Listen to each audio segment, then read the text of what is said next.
and we want to make sure you're ready, even if you've waited this long.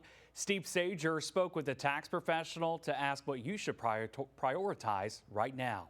Let's talk a little bit about tax time. We're nearing that deadline. What are some of the big mistakes that you see people making toward the end of the deadline? Many people rush during this time to try to get their tax return in. And in that process of trying to submit their tax return, they're moving so fast that most often they'll forget some things off their tax return. So the first thing that I would say to do is, number one, just file an extension today. Let's talk about free filing. That's a question I've gotten a few times. You can use the IRS free file program. This program is available to all states. You do have to qualify based off your income. It's about $84,000, give or take. And also keep in mind that's based on your adjusted gross income. So that means that even if you may have received a W-2 of $100,000, if you have some deductions, you may still qualify for that program. You can go to irs.gov and you can actually file for free there. Speaking of deductions, what do you find that people often overlook when it comes to tax deductions?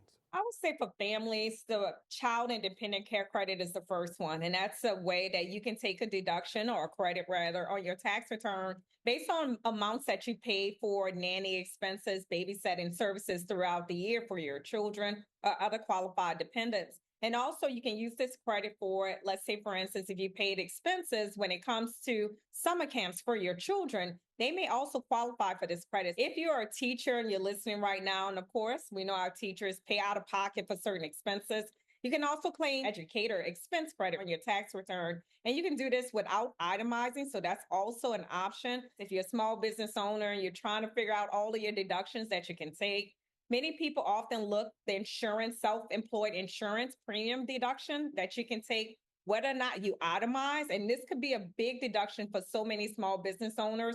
I am a notorious procrastinator. My wife reminds me of that all the time. What do I do if I know I'm not going to be able to make it by April 15th?